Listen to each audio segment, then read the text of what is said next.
And tonight, in this City of Champions, the 1988 CFL season begins with the Eskimos meeting the best players from across the country in the CFL All-Star Game.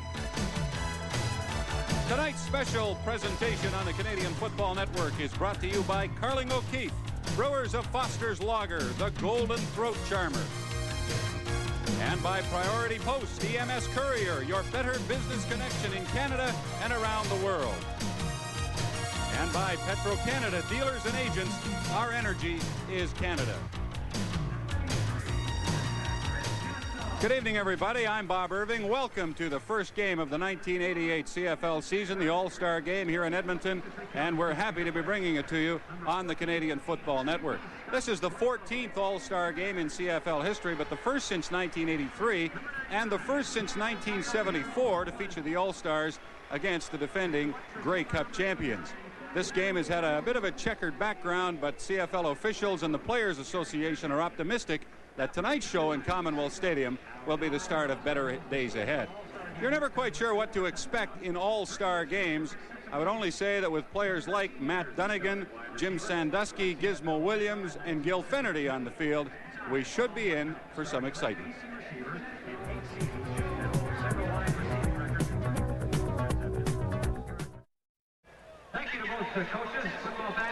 The 14th CFL All-Star Game is moments away at Commonwealth Stadium here in Edmonton on the Canadian Football Network. The players from the two teams have just been introduced.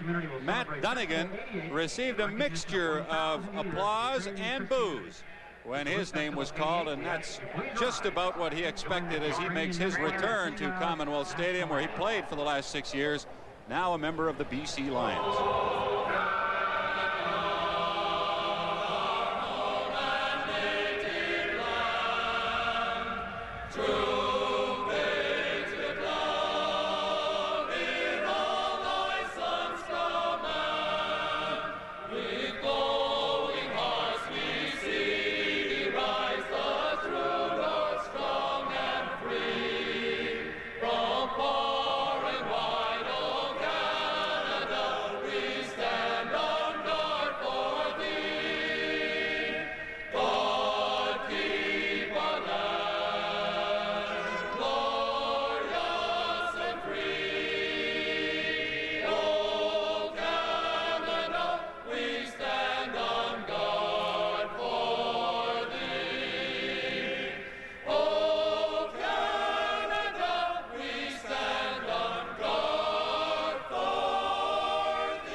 Let's take a look at the 35 players from around the league who make up tonight's All-Star team.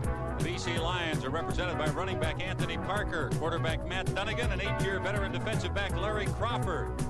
Also from the Lions, cornerback Keith Gooch, 9 interceptions last year, linebacker Kevin Konar, and pass rush specialist Greg Stuman. The Calgary Stampeders have 3 players in the game. Scott Flagel, the safety they signed away from Winnipeg, wide receiver Larry Willis, and defensive tackle Harold Hallman. From the Saskatchewan Roughriders, flamboyant defensive tackle James Curry, defensive end Bobby Jurison, 22 sacks last year, and cornerback Harry Skipper.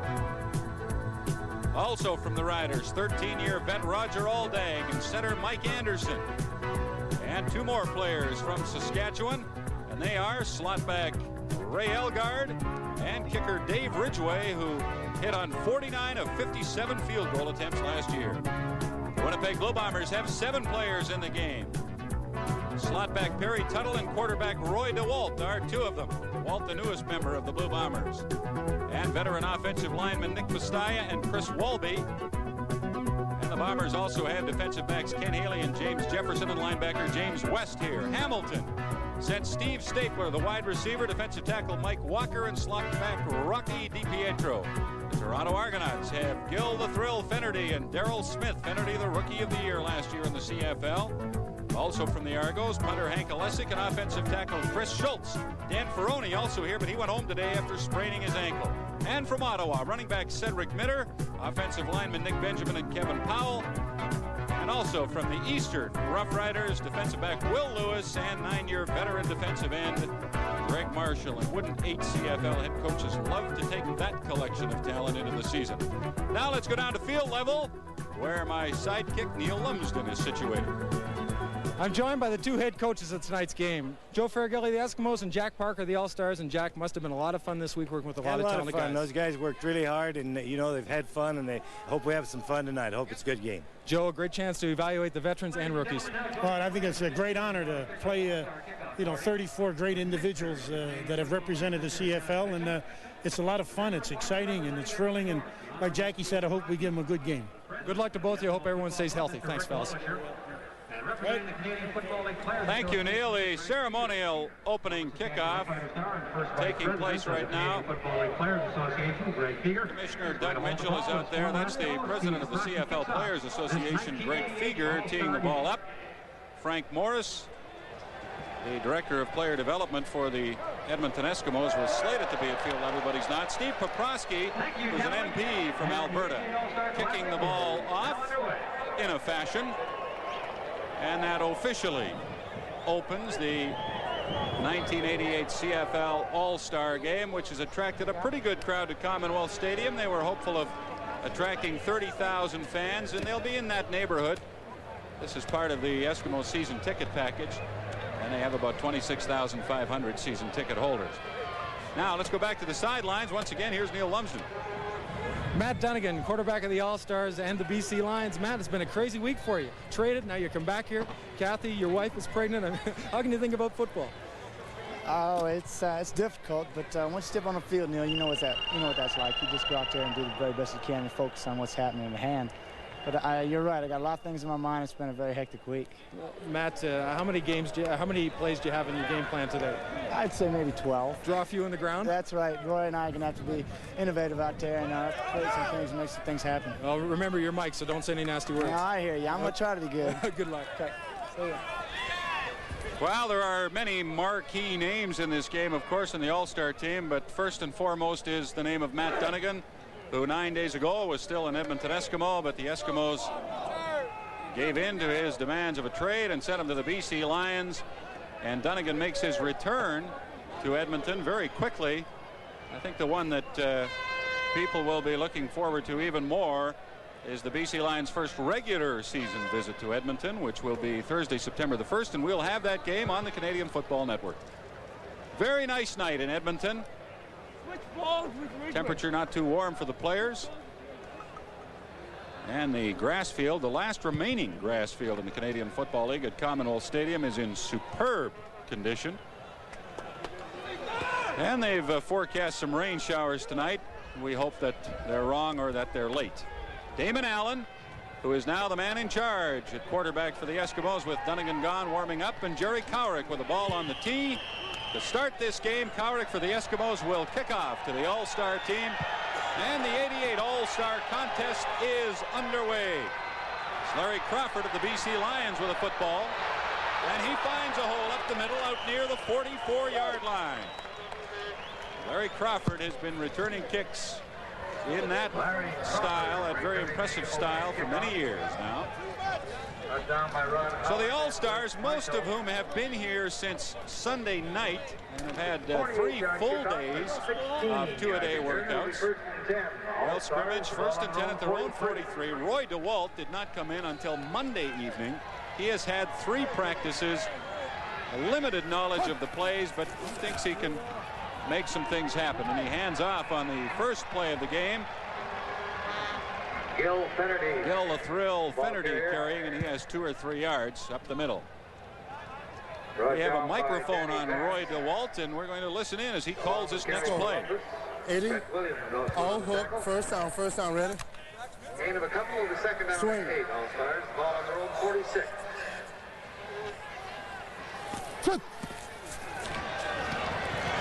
DeWalt will pass on second down, and he won't get it away. DeWalt is sacked back at the 39-yard line. That's Brian Warren doing the celebrating. He did not get the quarterback sack, but he's as happy about it as anybody else. DeWalt had some time, but couldn't find anybody. And then Gary Columbus got through to sack him. Columbus has had a super training camp, according to head coach Joe Faragelli. The Eskimos lost all 4 members of their starting defensive front 4 from last year for one reason or another. And that's one of Faragelli's big concerns going into the season. Hank Olesic just gets this punt off, and it bounces back upfield. Ronnie Howard grabs it for the Eskimos, bobbles it, and then is down at the 43-yard line. Ron Howard returning Olesic's punt. Faragelli said they would not put a lot of pressure on Olesic when he was punting because he didn't think that was fair. James Jefferson. But a couple of the Edmonton players obviously didn't get the message on that first kick by Olesic. 29-yard punt. So Damon Allen, who came off the bench in the Grey Cup game last year and had that magnificent second half leading the Eskimos to victory, has Edmonton 1st and 10 at its own 43. A minute and a half into the All-Star Game at Commonwealth Stadium. And Allen will throw to Gizmo Williams. He has it at the 50, knocked out of bounds immediately. Harry Skipper. Henry Williams with a gain of 6 or 7 yards. Good to have you back up here, Neil Lumsden. It's nice to be here, and it's interesting to see them, Damon Allen, to go to Gizmo right away. I guess he's really taken a leadership role in this camp. Last year, very flashy as a punt returner, kickoff returner, but the absence of Brian Kelly, he sees an opportunity. Well, Jim Sandusky, in theory, would be the replacement for Brian Kelly and be a wide receiver with Stephen Jones, but Williams has had such a good camp that he's in the picture too. Allen on 2nd down, hands off. That's Chris Skinner trying the middle, and he finds very little running room, a gain of perhaps a yard.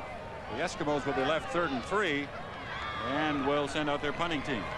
Boy, that's a tough unit to rush on when you've got the great talent that they have in the middle and the outside. Bobby Jarrison, Mike Walker, James Curry. The offensive line are going to have to do a good job popping it open, giving the backs a seam.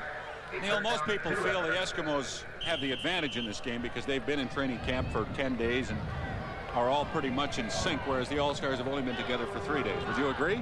I would agree, but the Eskimo offense is going to have to deal with a defense that can just pin their ears back and come. No rhyme or reason. Kowrick with a good punt on 3rd and 3. Fielded at the 10-yard line by Will Lewis, and he has some room. Will Lewis of the Ottawa Rough Riders. To the 25, the 20, he'll score. Kowrick won't catch him. Touchdown. Will Lewis. From the Ottawa Rough There's a happy guy, Jackie Parker, and I'll tell you, Fred Glick, if he's watching this game, and the head coach of the Ottawa Rough Riders will be happy too, because Will Lewis is in pretty darn good shape. He takes it and lets everything set up. That one step to the left will get some of the players coming downfield to take their momentum. He's with that quickness, gets up a seam, goes inside Danny Bass. Tell you, a great job of blocking for a group of guys that have only been together a few days. You know, that's the thing about all-star teams, I guess. They may not be as well prepared as they'd like to be, but the individual athletic excellence will take over as it did on that play. Without question. Will Lewis returning a punt for a touchdown. Ridgway adding the convert. And just under 3 minutes into the first quarter, the All-Stars have taken the lead.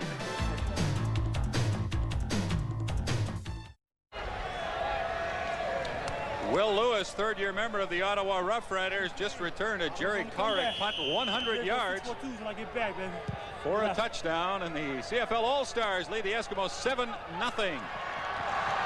Ridgway's kickoff, Stephon Jones, and he hurtles across the 40 out to the 42 or 43-yard line. Stephon Jones returning the kickoff. Brought down by Keith Gooch. Well, there's a man, Damon Allen, Neil Lumsden, who will be under the microscope this season. Can he do the job as the number one? 59-yard kickoff. Well, it goes with the territory after starring in that fantastic Grey Cup game last year and showing his ability in the last year and a half. There is some pressure, but he looks at it as I just go out and do my job. He knows he's capable of it. Damon Allen will pass on first down from the 42, and he'll be sacked by James Curry at the 41-yard line. Allen forced to move upfield, and Curry was right there to get him. Well, this veteran group of defensive linemen do one thing: they will contain the quarterback. Damon Allen would like to be able to run out of there and then or step up, but because they're experienced, the defensive linemen stay in their lanes and take away any opportunity to run the football. James Curry has had a lot to say this week, but then that wouldn't be news, would it? Second down and 11, Eskimos at their 41. Allen back to pass over the middle, and it's almost intercepted by Flagel. Should have been. It was right there at center field, but he dropped it. In all-star games, because they don't usually blitz linebackers, the linebackers will be dropping off into their pass areas. That will allow Flagel, who's playing safety, to drop back and really play center field with no responsibility to cover one particular man. And if they start throwing the ball over the middle with his talent, he might pick off a few. One of the major moves in the offseason, Flagel leaving the Winnipeg Blue Bombers as a free agent to sign with Calgary. 3rd down and 11, Eskimos at their 41. Jerry Korick to punt. Not as good as his last one, but it won't be returned. Or will it? Yes, it's picked up at the 25, right along the sidelines by Cedric Minner. And he steps out of bounds at the All-Star team 34-yard line. 10 minutes and 40 seconds left, opening quarter. Head referee Ken Lazarick of Winnipeg threw a flag on that play. And it's against the CFL All-Star team for too many man. The All-Stars. Jackie Parker is leaving the substitutions on the All-Star team up to the players, he told me, in certain positions. They will decide when they rotate. That's typical of Parker, though, to let the players run. Very much so, and he would have done that with the Eskimos. The difference is with the Eskimos, they know when they're supposed to be on the field, and the theory is, unless you're dead tired, don't come off the field. Too many players. All-Star. Decline. Your first down, All-Stars. 70 hits, okay? Let's go. 70 hits. On one. Ready? It'll be 1st and 10 All-Stars, ball number 34. Son! Hunt! Well, let's look for a 70 hitch. Roy DeWalt throws it complete up near the 40-yard line to Larry Willis. And he was hit hard when he caught the ball by Michael Thurman. It'll be 2nd down and 5 for the All-Stars, and we'll listen to Roy DeWalt call the next play. 80. On one. Ready? Okay. Son! Hunt! DeWalt again back to pass, has good time, throws, and it's no good. Intended for Stapler. Up at the 53-yard line, he was well covered. Well covered, and the pass was well thrown, and I think we're going to see a lot of this tonight. The guys aren't quite in the groove. Good coverage by Benjamin, but if Stapler had come back to his quarterback to catch the ball, it would have been nearly impossible for Benjamin to knock it away. So he plants his feet, just waits. Come back to the football, make the catch. Nick Pastaya hurt on the play. The All-Stars are in front.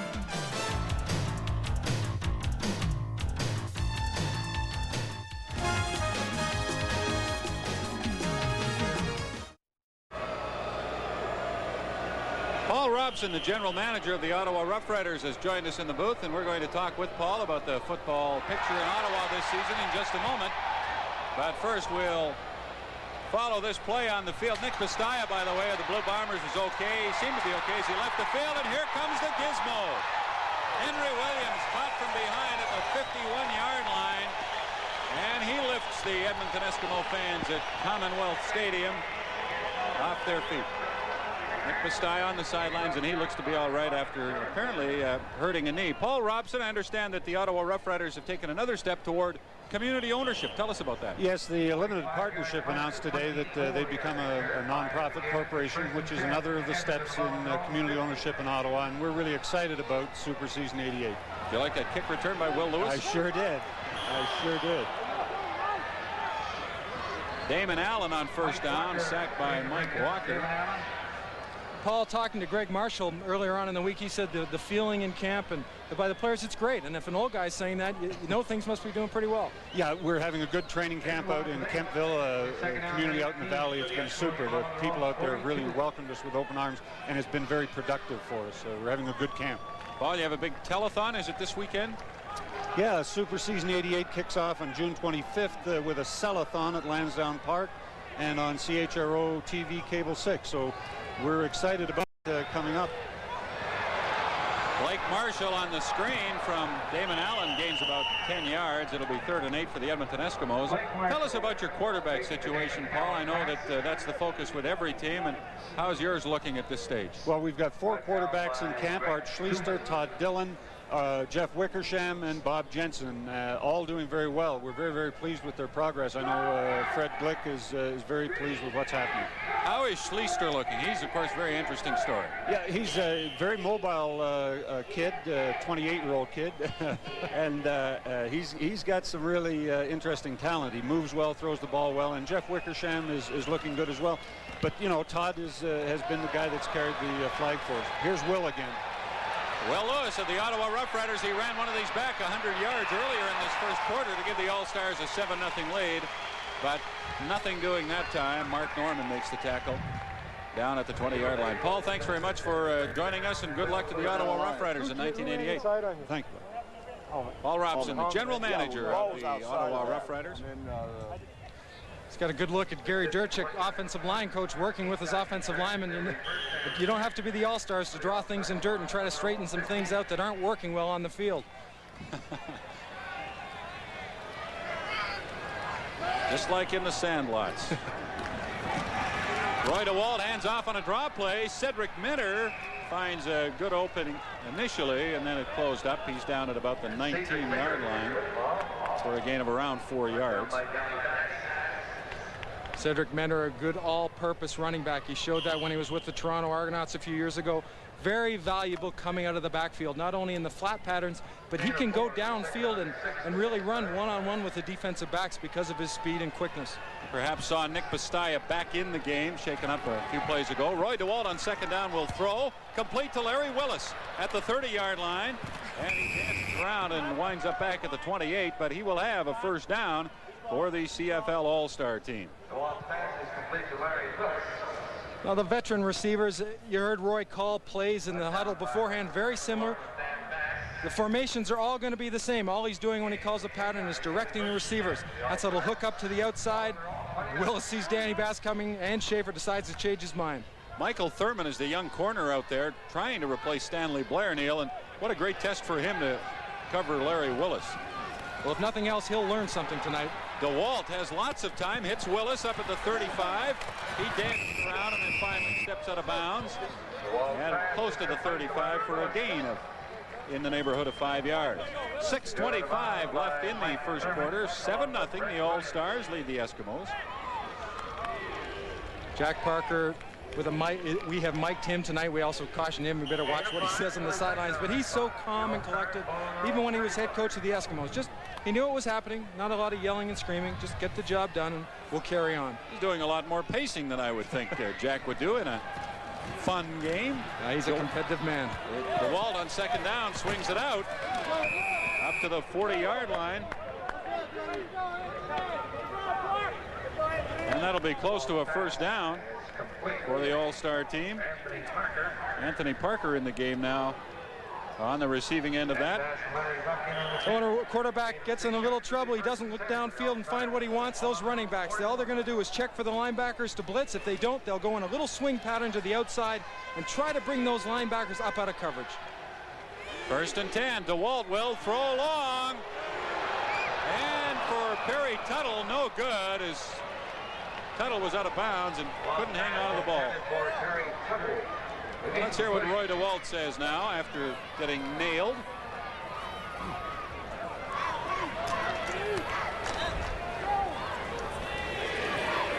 You got the corner, Ray. You got the out. Let's go. Blue stop, throwback corner, and 1. Ready?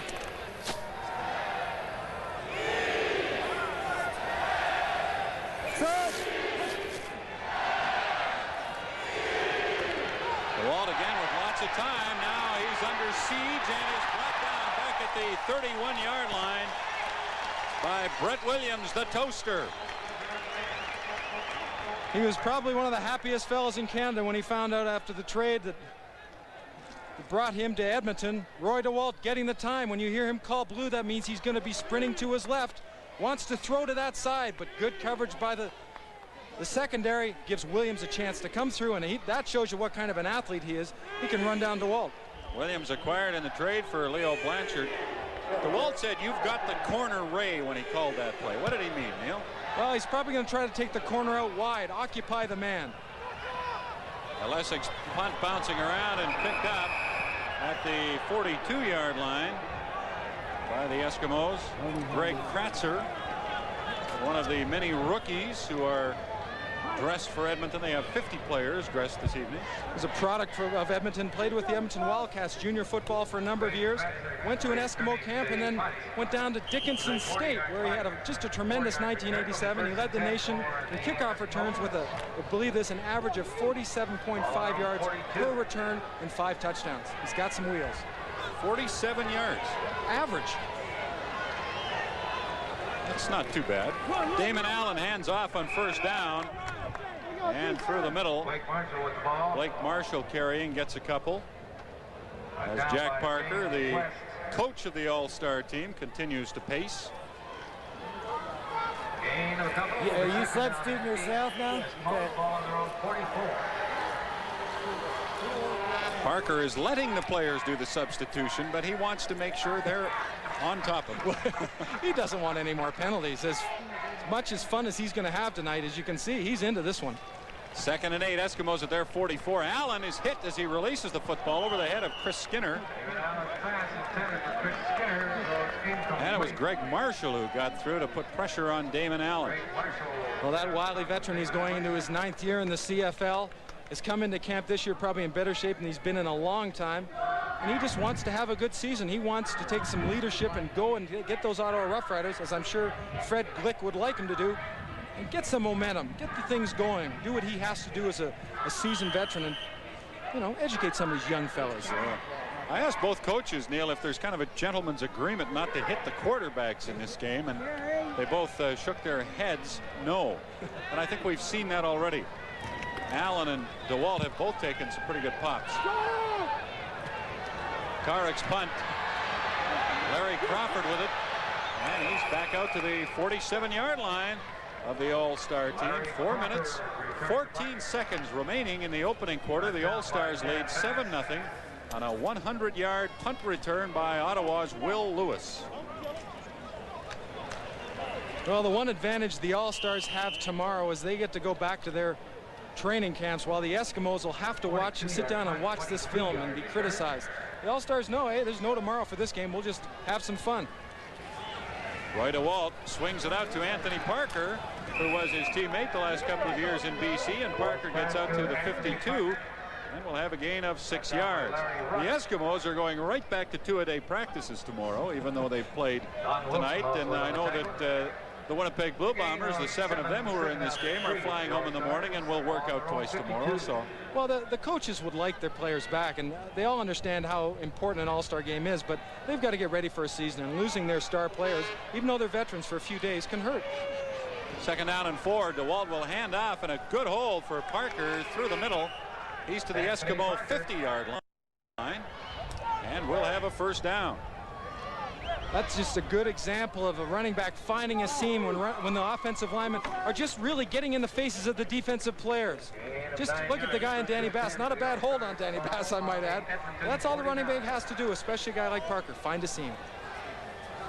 1st and 10 at the Edmonton 49 as DeWalt goes back and throws for Larry Willis, and he's got it down to the Eskimo 15-yard line. Well, Roy DeWalt told me he didn't really feel very comfortable with the things they were going to do, but he looks like he knows what's going on, Neil. Well, I bet he does, and there's a good move, Willis, at getting inside. I think ideally the cornerback would like to get Willis to release to the outside, make him go a little bit further, and that would give Don Wilson that much more time to drop back into that zone area. Perfectly thrown ball, and what a move by Larry Willis. 1st and 10, All-Stars, Edmonton 15. DeWalt fires for Darrell Smith, but it's well over his head at the 9-yard line of the Eskimos. Well, Roy DeWalt, it's funny, you speak to him about All-Star games, he says, well, we don't have a lot on the board, and we're kind of limited what we do, and I don't feel comfortable. In 1983 in the All-Star game, he threw for a record 360 yards and was the star of the game. So obviously he finds his niche very quickly in these games. And he and the All-Stars face a 2nd and 10 at the Edmonton 15. Walt completes it down to the 10-yard line to Ray Elgard. It'll be a 5-yard gain. The All-Stars will be left with 3rd and 5, and Dave Ridgway and the field goal unit are heading out of the field. Surprises me a bit. I thought they might go for it. Elgard running a crossing pattern to Walt, just waiting for him to come open. The middle linebacker has to vacate the area. Chased down by Don Wilson, about 5 yards short. Go for the sure 3 points, or maybe a fake. You think they put a fake in these last 3 days? Oh, what the heck. Ridgway may try from the 18, and he does. And he puts it up and through with Matt Dunnigan holding. So with 43 seconds left in the opening quarter, the All-Stars lead 10-0.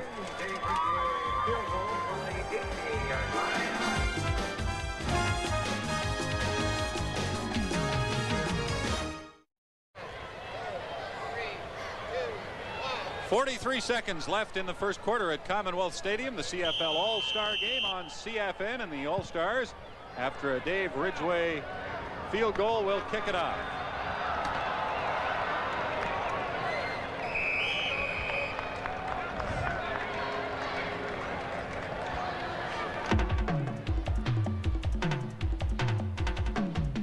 Roy DeWalt returns to BC, and CFN will be there when the CFL regular season opens July 12th. DeWalt didn't realize when the Blue Bombers signed him as a free agent, he didn't realize that their first league game was in Vancouver. Oh, that'll be a great one. Very interesting night, July 12th. And you can watch it on CFN. Blake Marshall on a swing pass from Damon Allen is dropped for a loss of 5 or 6 yards as he stumbled. He actually had to reach for the ball and lost his balance. But on offense, the Eskimos have been unable to muster anything against the All-Star team. Well, they've had their 8 days to prepare, and within 8 days they can put in about maybe a quarter of the offense that they'll work with all year. It's a little bit tough. They're trying to fine-tune some things. Offensive linemen are moving around and changing positions, but I think it'll come for them more later on in the game. 2nd down and 16. Eskimos at their 35. Damon Allen steps up from the rush, and he is grabbed and downed by Harold Holman back at the 29-yard line. And on that up note for the All-Star team, the opening quarter ends with the All-Star team dominating. Join us in saluting Jim Bentley, sitting in Section K. Bob Irving and Neil Lumsden back at Commonwealth Stadium on a beautiful summer evening. The CFL All-Star Game and the opening of the second quarter. The Eskimos face a 3rd down and 22. Jerry Carrick will punt. And he gets a pretty good one off. Fielded by Minter at the 34-yard line. Cedric Minter grabbed by Larry Ruck at the 43. That 100-yard punt return by Will Lewis in the first quarter, an All-Star Game record, breaking the record of 97 yards set by Larry Highball. Okay. Matt Dunnigan in at quarterback now. Let's hear what he has to say. I'm gonna run a red throwback out, okay? Who's the slot? Who's the slot? You slot? You got your out, you got a jet. Here we go. Let's get a red throwback out. First down, ready?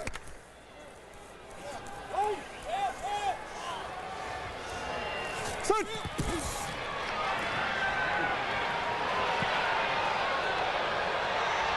Dunnigan going long, but he overthrew Steve Stapler.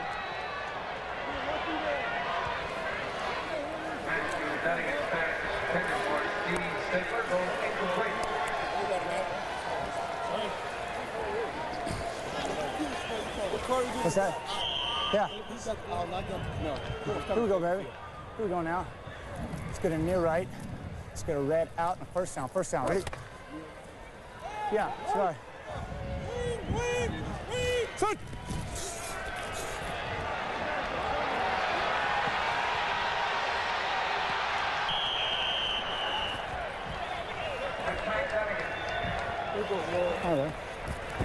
Well, you see there that Matt Dunnigan only knows one way to play, and that's all out. Had a chance to get a first down and took it. I'm sure Larry Donovan out in Vancouver shuddered a bit. Neil? Well, you heard Matt in the huddle call red. That's the sprint right. Roy DeWalt in the first quarter called blue. That's the sprint left. Whenever you hear that, you know the ball carrier or the quarterback's coming out wide to threaten and throw the ball. First and 10, All-Stars, the 54 of Edmonton. The ball is fumbled, and the Eskimos have recovered. Gil Finnerty unable to handle the exchange with Matt Dunnigan, and the Edmonton Eskimos get the football. A common mistake when a quarterback and running back haven't had a lot of time to work together. See Matt Dunnigan putting the ball a little bit too high, and Gil the Thrill Finnerty moving towards that hole. He sees that opening, he wants to get to it. If it was another quarterback that he'd been playing with, probably not wouldn't have been a problem. Alex Carter recovering. He is one of 5 candidates for a starting defensive end job. As the Eskimos try to replace all members of the front 4 of their Grey Cup championship team last year. Chris Skinner on a swing pass on first down, and he gets very close to an Edmonton first down at the All-Star 42-yard line. Well, that play has been very successful for the Eskimos over the years, and when you've got a running backs like Skinner, Johnstone, Marshall, Spallettini, I mean, they just do a great job. 3 steps drop, look downfield, and flip the ball out to Skinner. Now he's going to try to get to the outside and maybe cut back, depending on how the blocking goes downfield, or run over your own player if he gets in the way. 2 minutes into the second quarter, 10-0 All-Stars, but the Eskimos in scoring position for the first time in the game. First and 10 at the 42 of the All-Star team, and Damon Allen completes the pass down to the 30-yard line to Rick House. Well, that's when Damon Allen can be at his best, when he has an opportunity to get to the outside. And you know, your running backs have to do such a good job, and today they've got their hands full with the ends like Bobby Jurison. They've got to pinch him in, and that's exactly why Allen was able to get to the outside. You know, this is only a preseason game for the Eskimos, but Allen couldn't have been happy with the way he performed in that first quarter, the way the offense performed. Not at all. Handing off on first down to Chris Skinner, big hole up the middle, and he will be very close to another Edmonton Eskimo first down. But things are looking up, there's no doubt about it. If you can get a chance to mix your offense up, throw and run, it keeps the defense setting back, and there's an opportunity. The ball's given to Skinner deep in the backfield. Now he can get the ball. He has 4 or 5 yards to the line of scrimmage. He can see what happens. He makes a good cut, run linebacker for a good gain of 9. Second down and about 1.5 yards. The Eskimos at the All-Star 21-yard line, and trailing the CFL All-Stars 10-0 early in the second quarter. And Chris Skinner was belted by Greg Stuman. Stuman playing that linebacker spot. We all saw him at the rush end for James Parker in BC last year, but he's more comfortable at the linebacker, he says. He puts a lick on Skinner. Never got a chance to get up in the hole. Just great defensive play. Wow, Stuman had a sensational season for the BC Lions last year, and he looked like he meant business on that play. Third down and a couple. Eskimos are going to go for it from the All-Star 21-yard line. Skinner with the ball finds an opening and gets to the 10-yard line inside of the 9.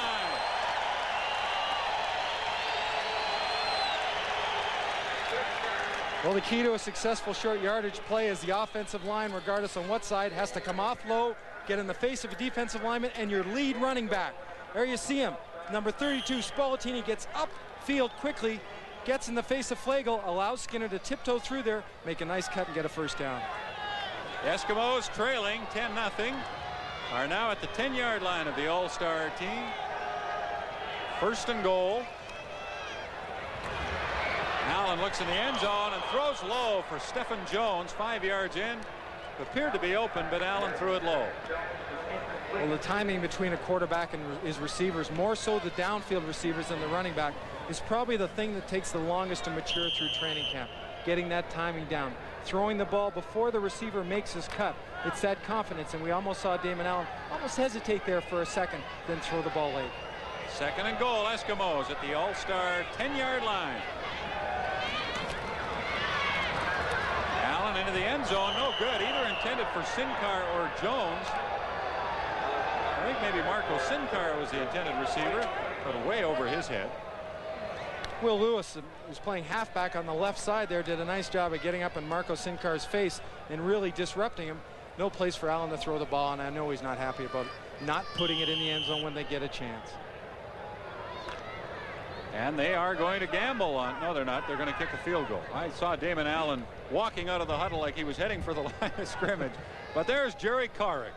So we're going to see a field goal attempt from the 17-yard line. Allen puts it down, and Korick puts it through, and the Eskimos are on the board with 9 minutes and 15 seconds remaining in the second quarter of the CFL All-Star Game from Edmonton. 9:15 left in the second quarter at Commonwealth Stadium. Jerry Korick just kicked a 17-yard field goal to put the Edmonton Eskimos on the scoreboard.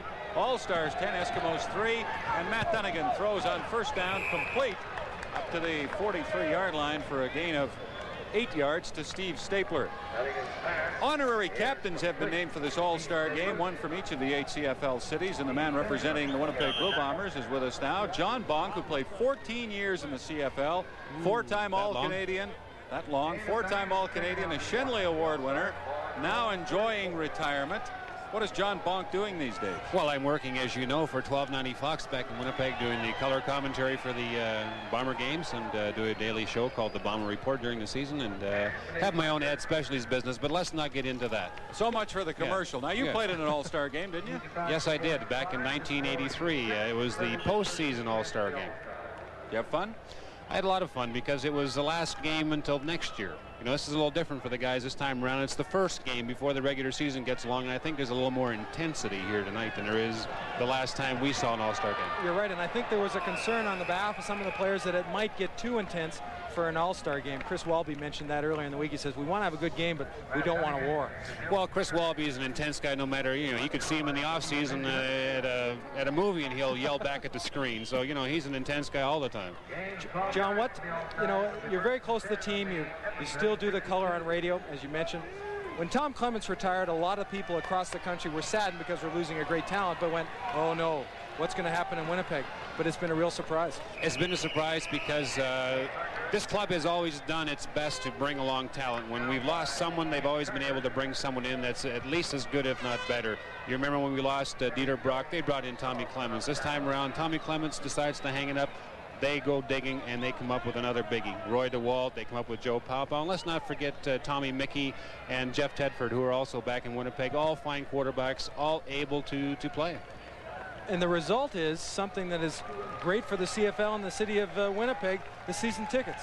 The season tickets have been great. As you know, Bob, Winnipeg kicked off their '88 season back in May with that 4-hour season, not a season ticket blitz, but it was a TV program where they actually sold 2,200 season tickets during that 4-hour broadcast on CKND, and their total now is upwards of 20,500.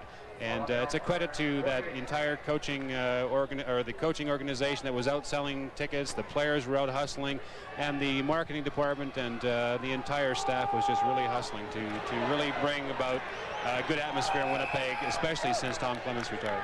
Well, the football mood in Winnipeg certainly very upbeat. John, one final thought from you on playing in an All-Star game. We always talk about the concern of injury.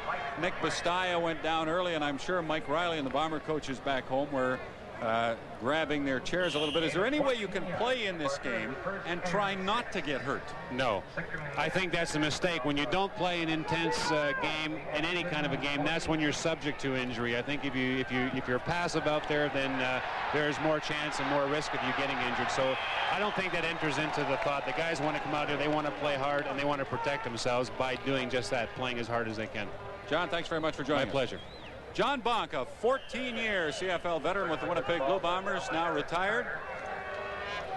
And during our conversation with John, the All-Stars moving the ball reasonably well as they lead 10-3, 6.5 minutes left in the second quarter.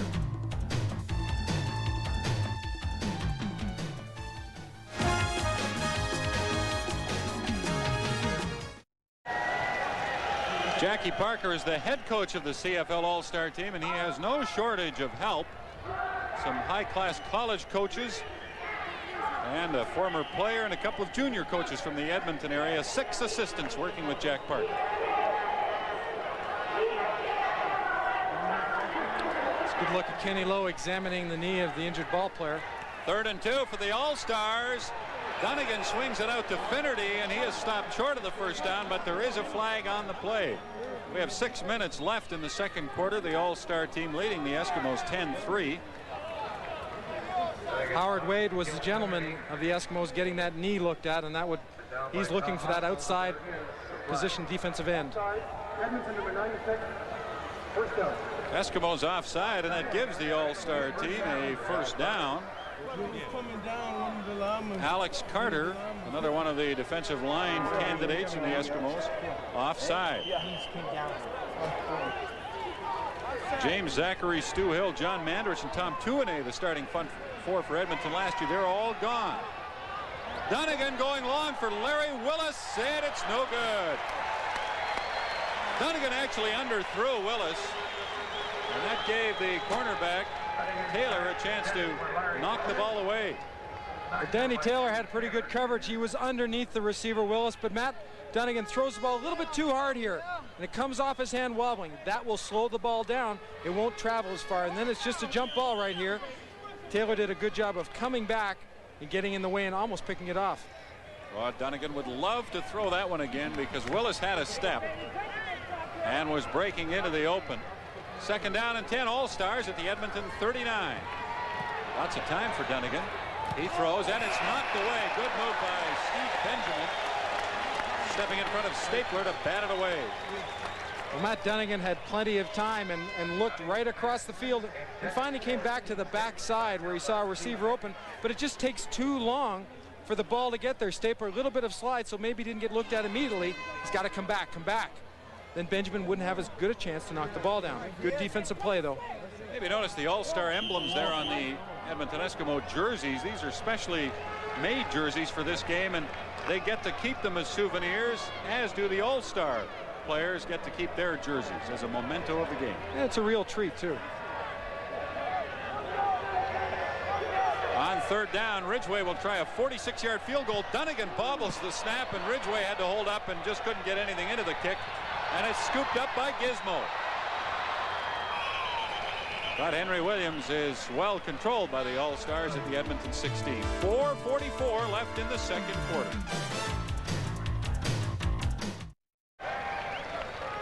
With 4 minutes and 44 seconds left in the second quarter at Commonwealth Stadium in Edmonton, and the All-Stars up by 7. Tracy Ham takes over at quarterback for the Eskimos from Damon Allen.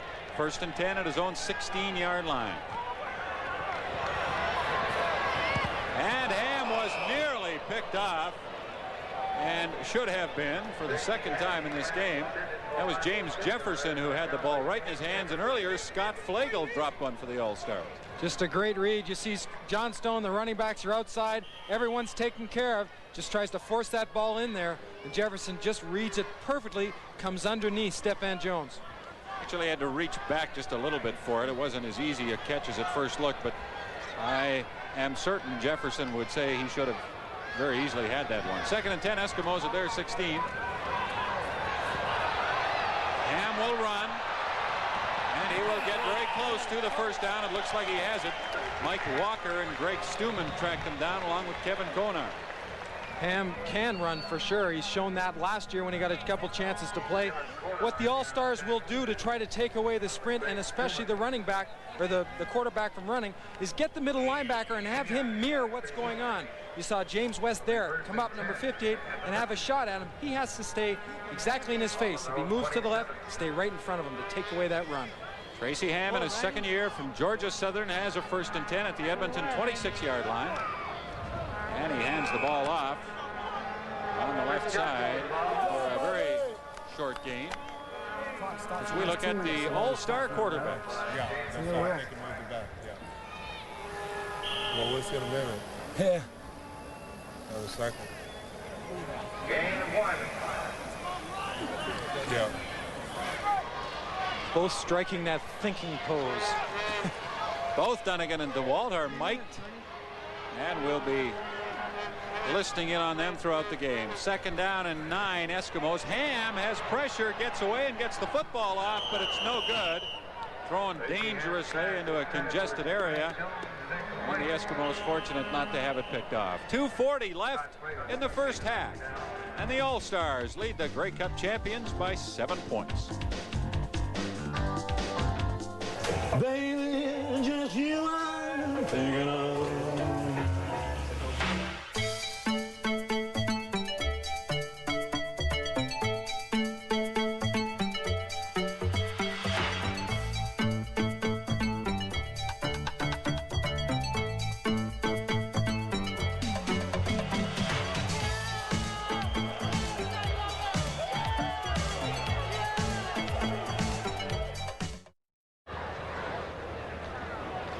2 minutes, 40 seconds remaining in the first half of the CFL All-Star Game at Commonwealth Stadium. Will Lewis, 100-yard punt return in the first quarter. The highlight of the game so far. And the Eskimos look at a 3rd down and 8 from their 28-yard line. And Jerry Korrick, who's had a busy first half, punts again. Larry Crawford with the ball. And he brings it back to the 36-yard line of the All-Star team. Well, it's mosquito time, and there's the shopping cart that is necessary when you play at Commonwealth Stadium during the summer months, because it's full of something that they use in practice here for the Eskimos and during the games, and that's the off. Keep those little rascals away from those bare legs and bare arms.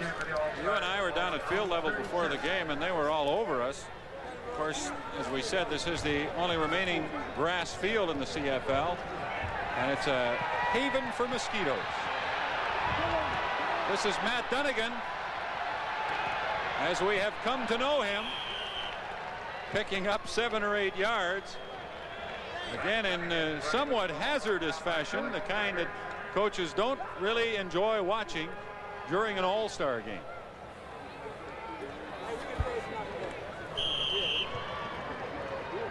The fans love it, of course. Jack Parker, the head coach of the All-Stars. And when he was the head coach of the Eskimos, saw Matt Dunnigan do that many a times and get spirit back into that Eskimo team and bring them back and make some big yards. Dunnigan, quick throw to Tuttle, complete up at the 47, 48-yard line, and he'll have an All-Star first down.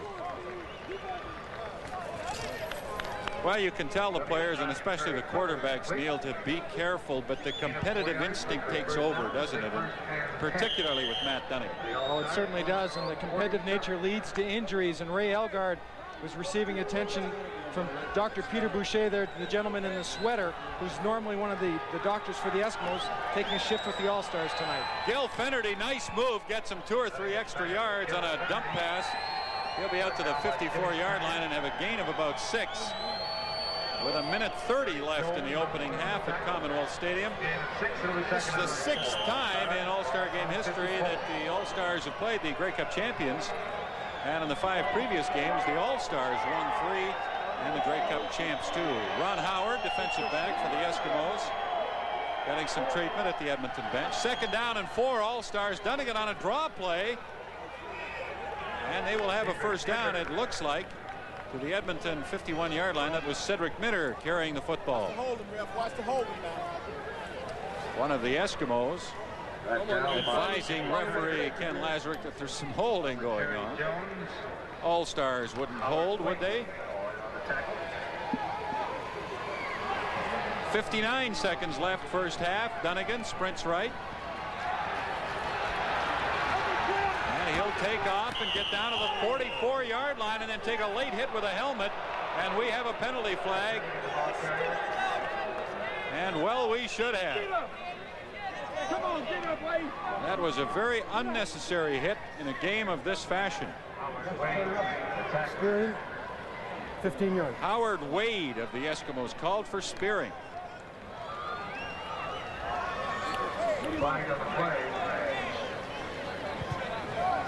Well, it's one thing to play with enthusiasm and try to impress the coaches, but that kind of thing is completely unnecessary at any time.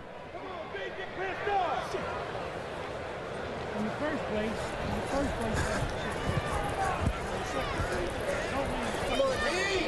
And Joe Ferrighelli is counseling Howard Wade as he comes off the field.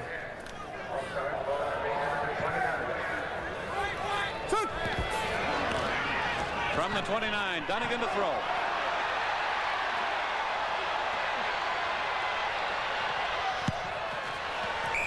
And Dunnigan completes it down the sideline to Steve Stapler. He'll gain about 4 yards on the play, but if you have any doubt about Matt Dunnigan's intentions here tonight, I think he's pretty much removed them here in the second quarter. He came here to win in his first appearance back in Edmonton since being traded to the Eskimos 9 days ago to the BC Lions. And this is the Dunnigan that for the last 5 years Edmonton fans, of course, watched. Dunnigan throwing on 2nd down, completes it to Rocky DiPietro for a first down at the 16-yard line of the Eskimos with 24 seconds left in the first half. On the line of scrimmage, he thinks we got a goddamn audible. No, we don't have it. You can call him. He's got it.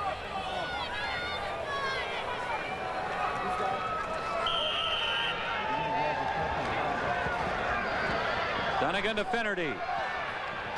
And Finnerty's down to the 10-yard line. That's a gain of 6 or 7. 16 seconds left in the first half. And the CFL All-Star team, coached by Jack Parker, have called a timeout. Parker and his people. We've actually got enough time. Throwback, and if it's not there, you can always run it, throw it out of bounds or whatever. Yeah. Yeah, I like or either that or the 80-go screen. Ooh, yeah. Or the 80-go screen, yes, man. I don't like the go screen. You don't like the screen? We run it so much. I like it. Let's try the throwback corner. Now you got the guy curling on the front side, and you got the guy on the corner route back side. Throwback corner? Take it out. Yeah. Let's go. Let's try. All right, good job. Throwback corner. And we'll let Dunnigan call it. Give me a comeback front side. So let's throw that corner and first down. First down, ready?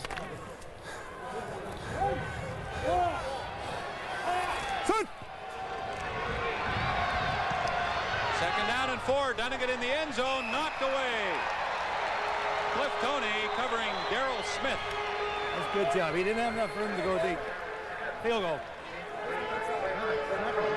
And Jack Parker wants to take the 3 with 11 seconds left in the first half.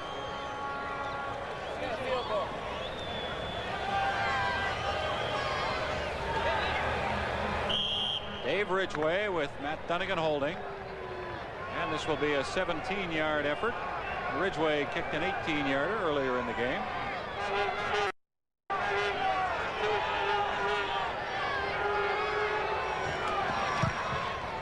And this one is right through there. Dave Ridgway, who made 49 out of 57 field goal tries last year. What are they doing? That was fun. This is like practice. They taking the ball. Up, the defense.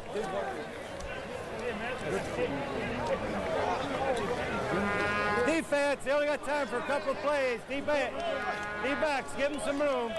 Watch the screen. That's good, baby. Playing.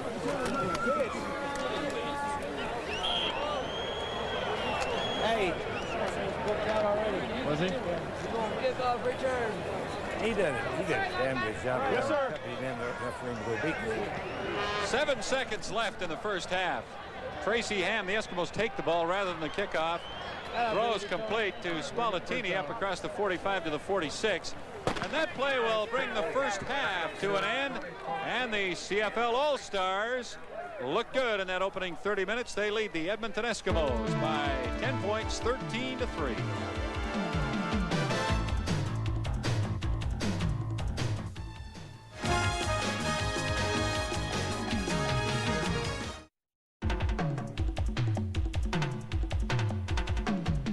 Roy DeWalt returns to BC, and CFN will be there when the CFL regular season opens July 12th.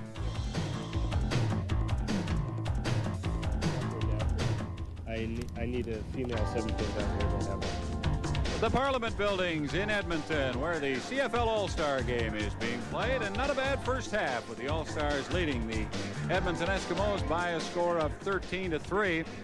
Joining me now are a couple of former teammates at Arizona State. Joe Zuger, the general manager of the Hamilton Tiger Cats, and former Calgary Stampeder great Herm Ham Hands Harrison. Joe, do you remember those days way back when you and Herm played together? Yeah, Herm, we both came from the same area around Pittsburgh, and of course out in Arizona State there was always somebody from around that area, but Herm and I we were just from the river, by the river back in Homestead. He was from Duquesne, I was from Homestead. So Herm had a great career there and followed it up here and is doing well. Glad to see him. Herm, what do you remember about Joe as a player in those college days?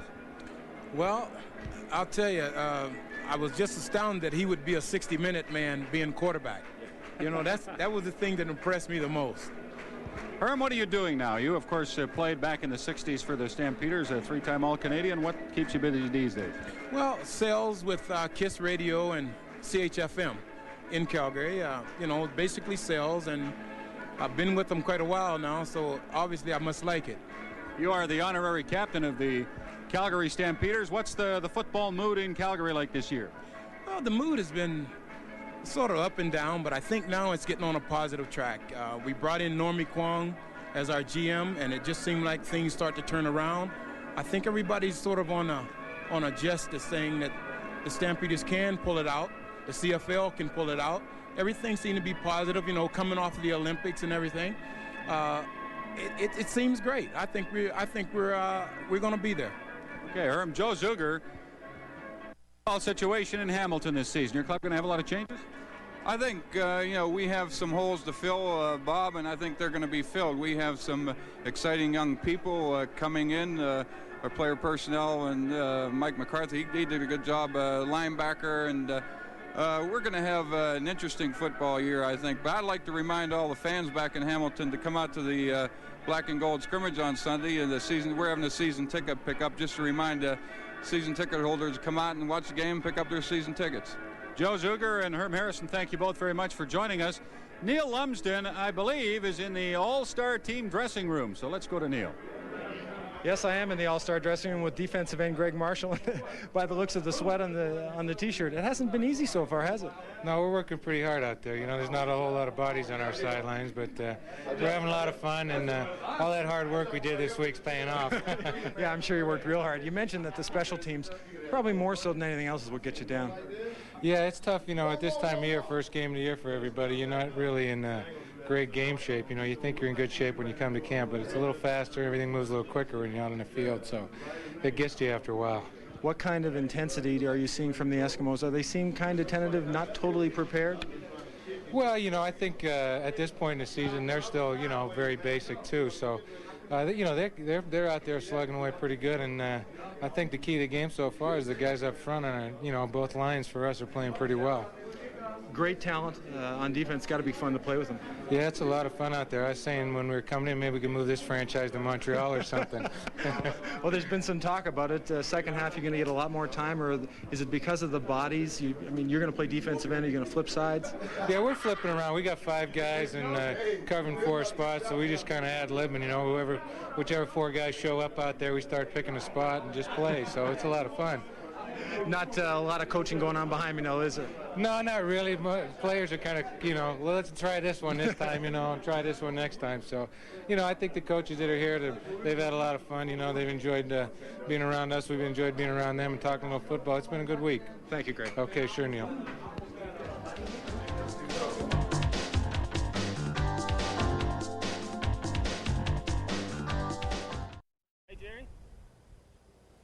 Hi, I'm Jerry Korek on tonight's Petro-Canada Hit Parade.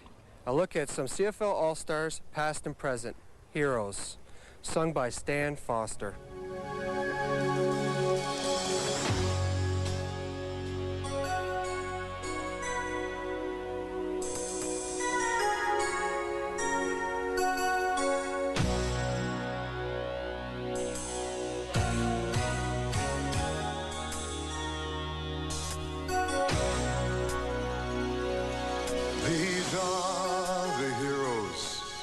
Cry out for.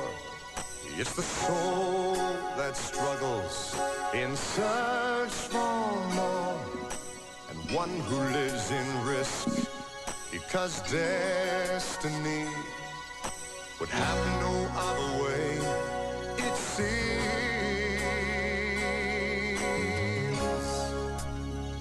These are the heroes when glory's hand is raised, the common man who goes without sore praise can fall on one whose shoulders will carry fame. These are the heroes of the game.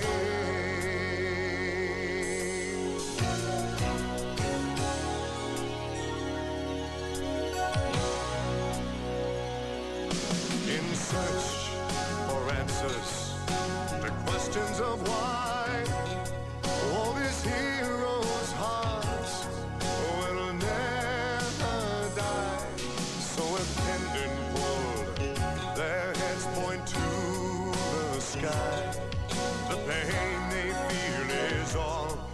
side.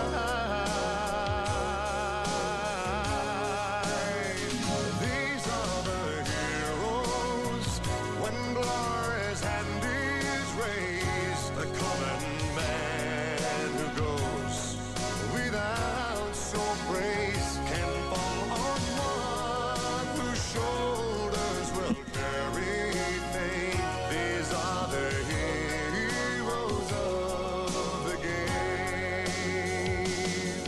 When rain falls down on common ground and the goal's one step away,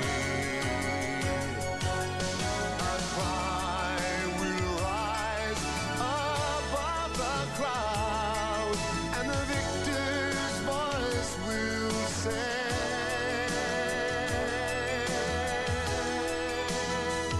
these are the heroes when glory's hand is raised. The common man who goes without so praise can fall on one whose shoulders will carry fame. These are the heroes of the game. These are the heroes when glory's hand is raised. The common man who goes without so praise can fall on one whose shoulders will carry fame. These are the heroes of the game. These are the heroes of the game.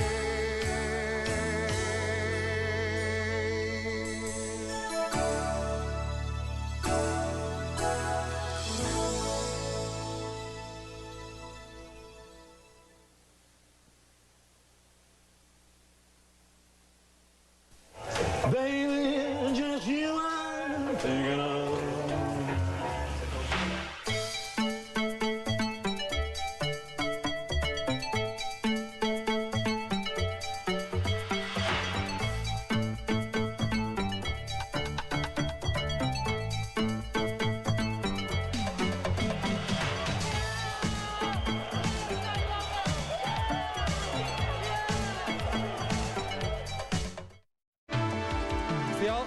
As the All-Stars are getting ready to come back in the field for the second half against the Eskimos, I'm on the sidelines with the Undertaker, Bill Baker. Played many in All-Star games. Now you're the general manager of the Rough Riders, but the Saskatchewan Rough Riders. But let's talk about your years as an All-Star. Did you have some fun? Yeah, I was here in Edmonton several years ago for an All-Star game. Had a ball. I was in Calgary, had a great time. Had a great time in Ottawa. Had a great time in Hamilton. It was always a highlight for me. We worked hard. We had an awful lot of fun, sometimes way too much fun. And we always played hard. It was always a very physical, tough game, and I really enjoyed it. Well, that's what these fellas have said. There's a lot of intensity. Nothing dirty and not a war, but there's lots of intensity. A lot of intensity. And you go out there, the Edmonton Eskimos are fired up because they're playing against the best. The best are fired up. The All-Stars are fired up because they want to go out and prove how good they are. A lot of pride on here. Tonight's game. Almost hit by a ball there. So the guys go out and really, I know I'm defensive players can't take those balls. Quarterback's making me nervous. Right my eyes a minute ago. Bill, lots of excitement going on in Regina. A great season last year for fans coming back. Lots of good things to come. Yes, there is. We've re-turfed our field this year. It's going to be Turf Tuesday on July 5th. And the thing we're looking forward to this Sunday is we're playing the Winnipeg Blue Bombers for the first preseason game ever in Saskatoon, the first CFL preseason game ever at 3 o'clock in Saskatoon. We're really looking forward to that.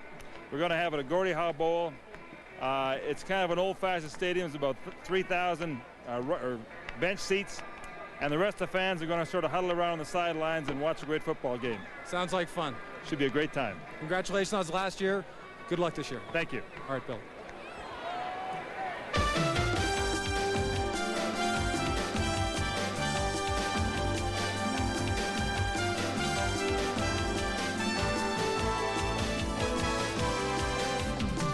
The 1988 CFL All-Star Game, live from Edmonton, is being brought to you by Carling O'Keefe, brewers of Foster's Lager, the Golden Throat Charmer, and by Priority Post, EMS Courier, your better business connection in Canada and around the world. The second half of the 1988 CFL All-Star Game just about set to begin, with the All-Stars leading by 10 points. Will Lewis of the Ottawa Rough Riders got the game off to a sensational start. At 2:48 of the first quarter, he scored on a 100-yard punt return. Statistically, in the first half, the All-Stars with an edge, 160 net yards to 71 for Edmonton, 7 first downs to 4. Dunnigan and DeWalt combining to complete 15 of 21 passes, while Damon Allen and Tracy Ham were only good on 5 of 12. Allen played most of the first half, Ham coming on in the last 4 minutes. Dave Ridgway will kick off for the All-Star team to begin the second half. He kicked 2 field goals in the first half to round out the All-Star team scoring. And Jerry Carrick hit a 17-yard field goal for the Eskimos. Beautiful night in Edmonton. Still a chance of some showers as some clouds have moved in, but it was 20 Celsius at game time with a light breeze. And a crowd in the neighborhood of 30,000 at Commonwealth Stadium to watch the first CFL All-Star Game since 1983 and the first since '74 that has the All-Stars against the Grey Cup champions. The last 4 were East-West. Ridgway's kickoff fielded at the 28-yard line by the young junior player of the Edmonton Eskimos, Greg Kratzer.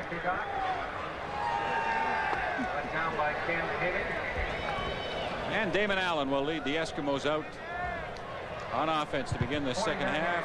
Jim Sandusky, who came over in the Matt Dunnigan trade, will play wide receiver. He did not play in the first half, as the Eskimos will start from their 43-yard line. Damon Allen had a tough first quarter, but they played better in the second. He spent much of the first quarter under pressure, as he is now. Gets the ball away, but it's no good. Up near the Edmonton 50-yard line, James West of the Winnipeg Blue Bombers hitting Allen on that play. Well, Jim Sandusky was rather stunned by the trade that sent Matt Dunnigan to BC for Sandusky. The Eskimos will also get a first-round draft pick and 2 players, 2 very good players off the BC roster at the end of the season. Sandusky seen as the replacement for Brian Kelly, the great Eskimo receiver who retired at the end of last season. 2nd and 10, Damon Allen and the Eskimos at their own 42. Allen had an alley, but he throws, and the pass is dropped at the 52-yard line by Tom Richards. And he would have a difficult time explaining, I'm sure, how he didn't catch that one.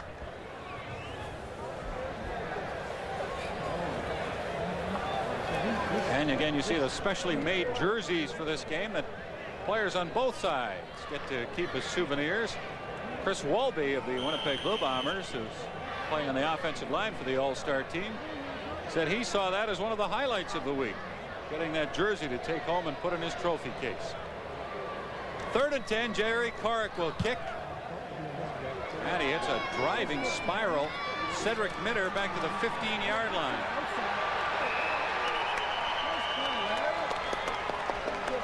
And Larry Ruck wraps him up at the 23 of the All-Star team. Roy DeWalt, who played the first quarter at quarterback, comes back in. Been a busy man for the Eskimos tonight.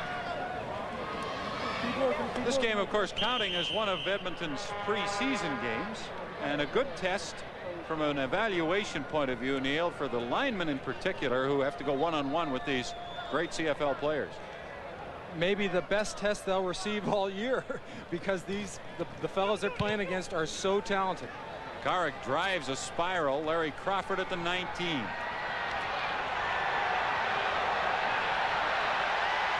Crawford's getting himself in big trouble, and he doesn't get out of it. 4.5 minutes into the 3rd quarter of the CFL All-Star Game in Edmonton.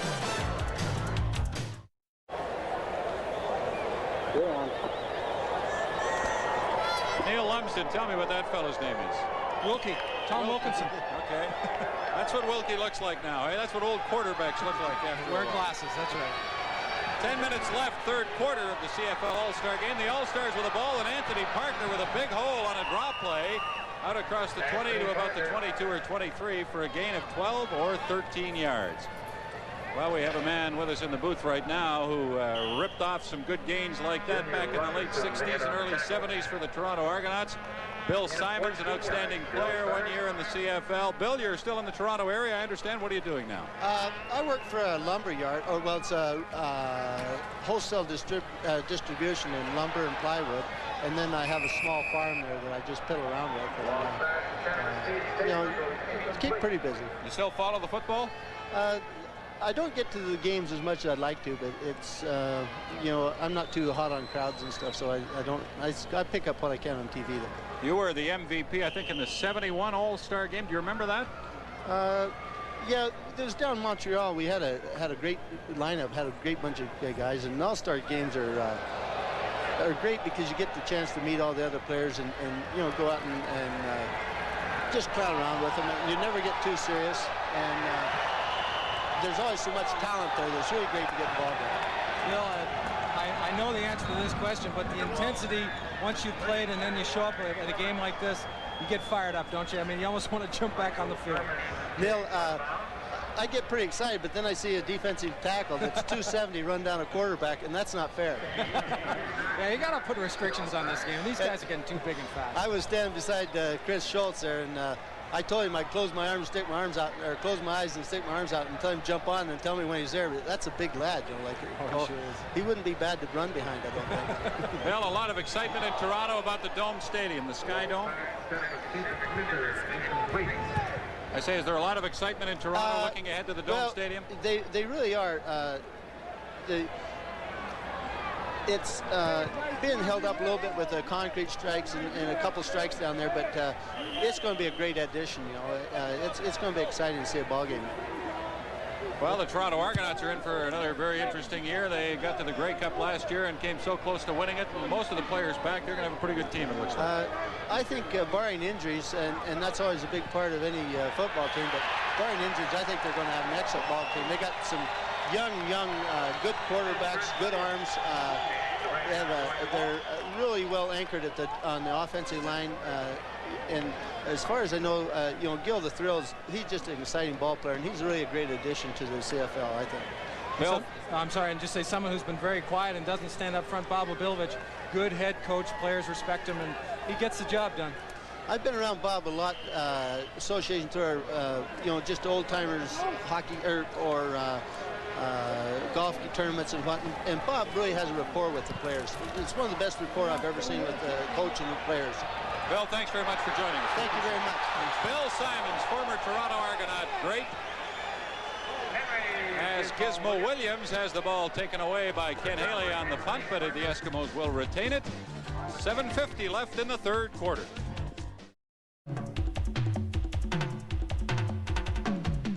Roy DeWalt returns to BC, and CFN will be there when the CFL regular season opens July 12th.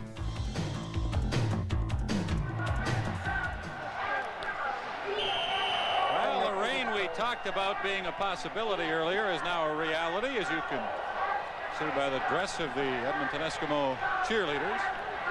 Eskimos with the ball, 1st and 10 at their 37 after an all-star punt. And Blake Marshall with a screen gets it up near the 40 for a short gain of 2 or 3.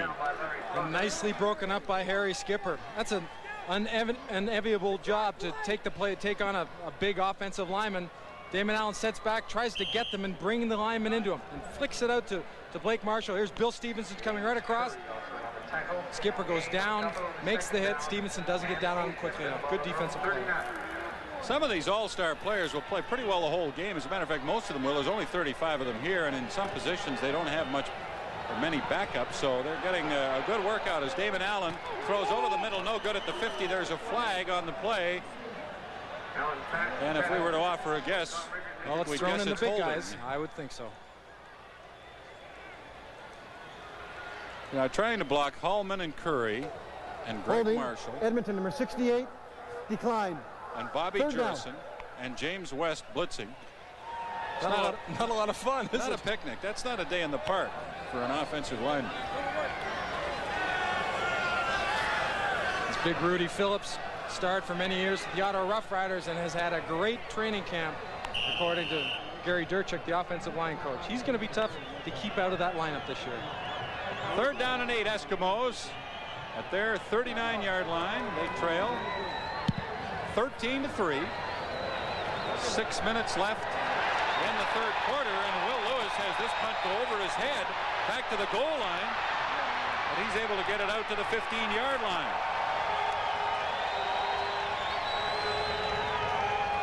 But Jerry Corrick comes through with a driving punt in the rain that pins the All-Stars back on their 15-yard line. Sometimes a low driving punt can work against you. It gives the gentleman who's going to catch the ball, the returner, an opportunity to set something up and a little bit more of a cushion between the people that are coming down to cover the punt and himself. But in that case, it was just freelance. I'm going to find an open spot and stay safe. Roy DeWalt still at quarterback for the All-Star team. And he'll throw a screen to Cedric Minter. Minter will pick up 4 or 5 yards. And he took a hard hit as he was driven to the turf. Brian Warren and Gary Columbus. Well, they're working hard to get that front four of the Eskimos, as you mentioned earlier, Bob, into a unit. They're all new people. Brian Warren really is the only one who played on that defense solidly last year, but he was an outside linebacker. Now he's a rush end.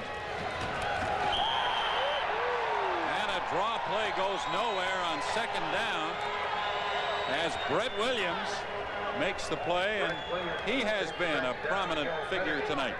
He certainly has. See that great swim move right there. Just give the man your body and then take it away. When Williams first came into the CFL and when he was in college, for a while he played defensive end, didn't feel comfortable, then they moved him down inside over the nose, and boy, he's been creating havoc ever since. You know, losing those front 4 people, the Eskimos felt that they needed an impact player, as all teams do, and he's the guy. Brett Williams, wired for Leo Blanchard. 3rd down and 8. And a Lessick punts for the All-Star team to Henry Williams. And Ken Haley drives the gizmo out of bounds. There's a flag on the play with 4.5 minutes left in the 3rd quarter.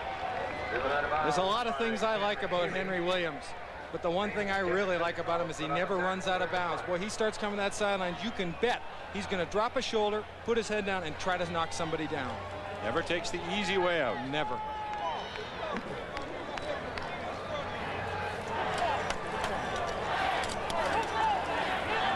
Legal block. Edmonton, number 43. 1st down. Craig Schaefer called for an illegal block. And the All-Stars hang on to their 10-point lead.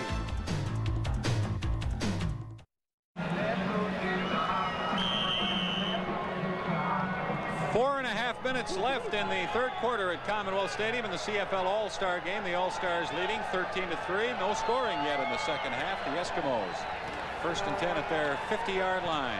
And Damon Allen throws complete out to the 53-yard line of the All-Star team to Ron Ingram.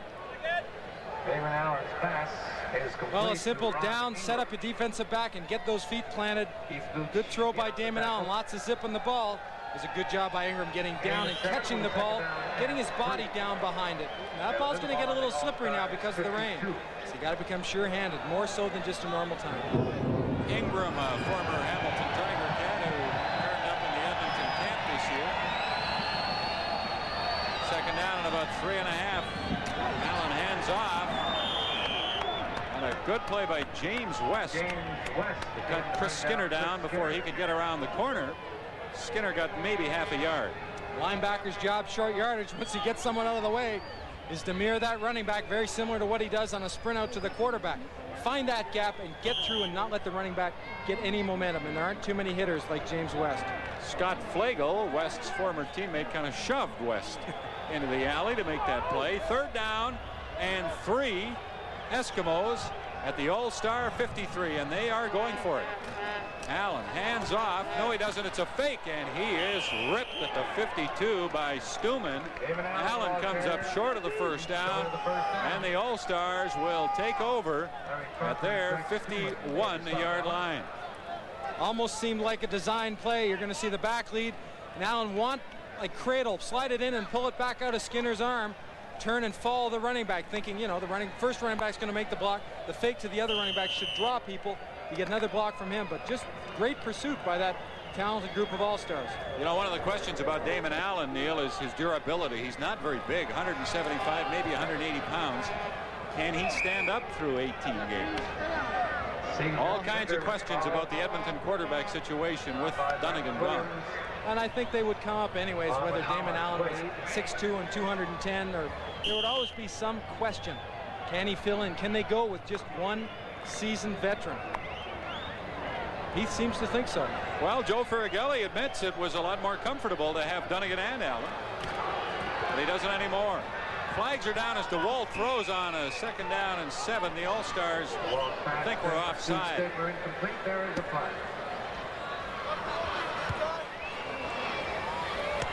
Raining very hard at Commonwealth Stadium now, and we heard a few rolls of heavy thunder. Well, the different snap counts by quarterbacks. Pulls the wide receiver out, Roy DeWalt.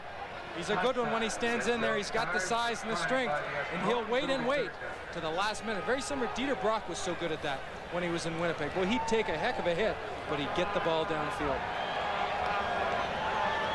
3rd down and 6 for the All-Star team at center field with 2 minutes left in the 3rd quarter. 13-3, the All-Stars in front. Hank Olesic will punt. You look at Hank Olesic, and he's been in the league 12 years now. He's only 28 or 29. I mean, it's scary. How can you call him an old pro? Well, it's hard to believe. Yeah, he's 28 years old, and this will be his 12th year coming up. Of course, he started as a teenager with the Edmonton Eskimos, now with the Toronto Argonauts. And he does not get a very good kickoff. Wilson at the 22 and up to the 26 or 27 before he is thrown back. That's Don Wilson returning the punt. With the score of the CFL All-Star team 13 and the Edmonton Eskimos 3, we pause 10 seconds for our stations from coast to coast to identify themselves. You're watching the Canadian Football Network. To explore strange new worlds, to seek out new life. But where is this place? Star Trek: The Next Generation, Friday at 7 on 2 and 7 CFAC Calgary.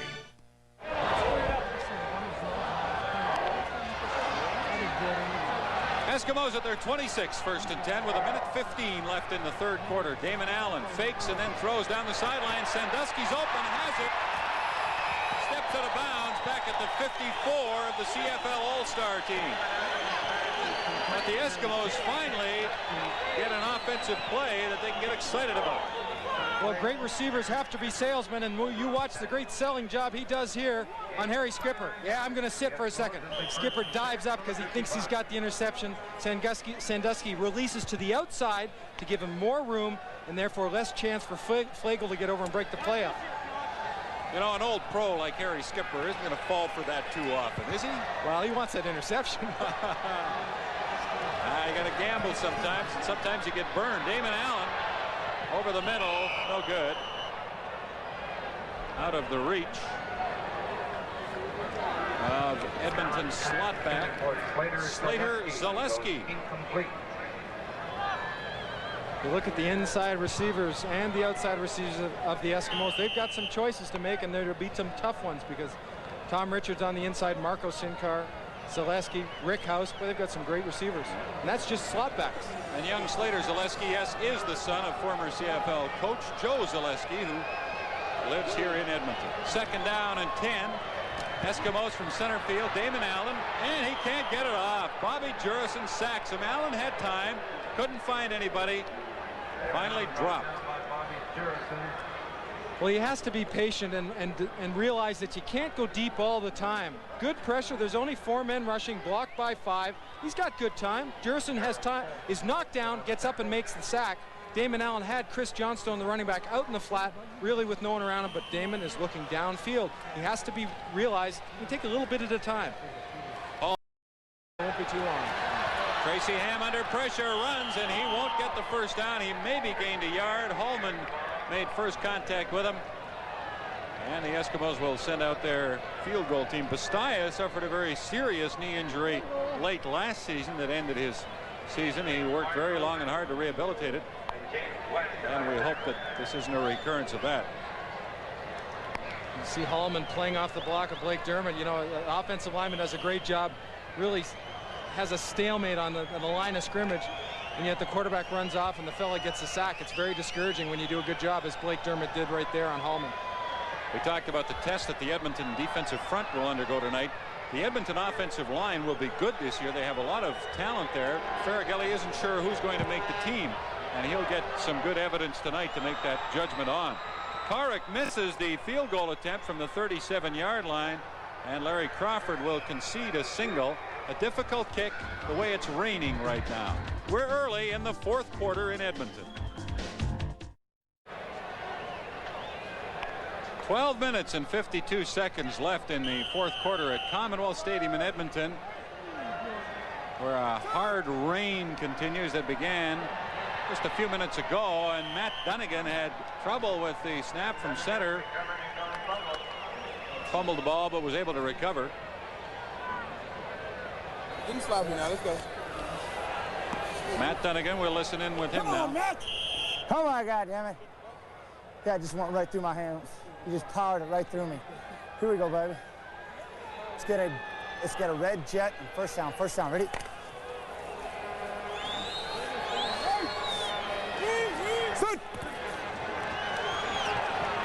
Dunnigan sprints right and he throws long. Perry Tuttle will not catch up with this ball down around the Edmonton 20-yard line. It's just painted, right?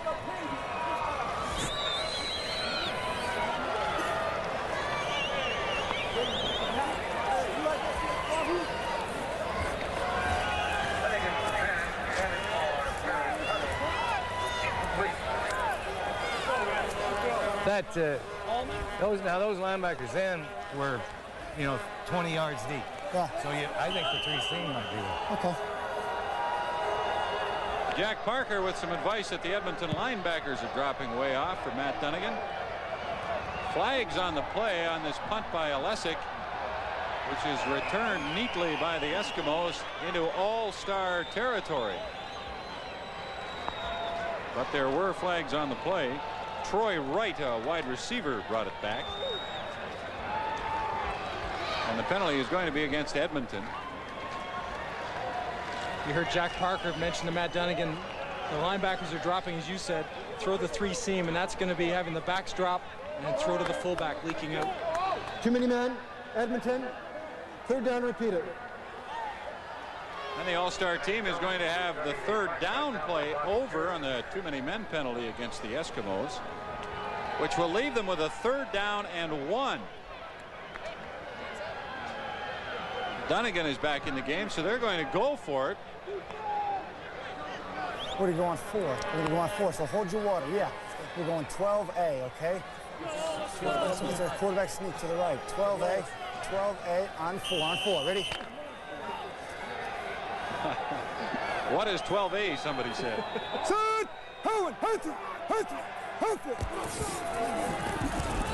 Dunnigan dropped the snap. You jumped in. Yeah, it's back there. What are you talking about?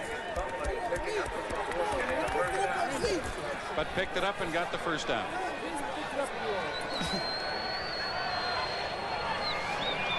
And that was a 12A. Wasn't pretty, but it might have worked.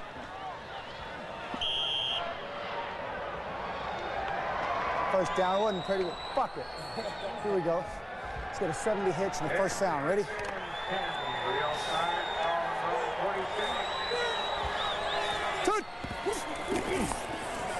Dunnigan, quick pass to DiPietro, and I believe he made the catch. Yes, he did, for a gain of about 6 or 7 yards. Excellent catch in this heavy rainstorm by Rocky DiPietro. DiPietro's had a tremendous career with the Hamilton Tiger Cats, coming out of the University of Ottawa. Really a solid, sure-handed inside receiver with good quickness off the line. And what makes him so valuable, he's a great blocker, too. This will be his 11th year, Neil. 547 career catches. 2nd down and a couple, a handoff through the middle. And the All-Stars will be close to the 1st down. Gil Finnerty carrying. near the Eskimo 54-yard line, which is where they had to get. And it looks like Ken Lazarick will call the chains in for a measurement on this one. I don't think you even think about punting the football.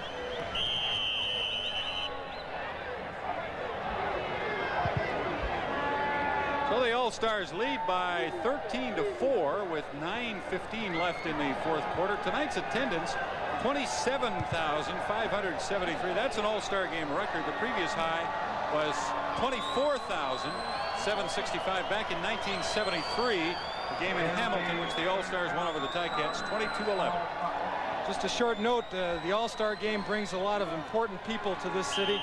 And one is usually George Reed, the president of the CFL Players Association. And unfortunately, his mom had a heart attack, I believe, in Washington a couple days ago. We'd just like to wish the Reed family and, of course, Mrs. Reed all the best and a speedy recovery.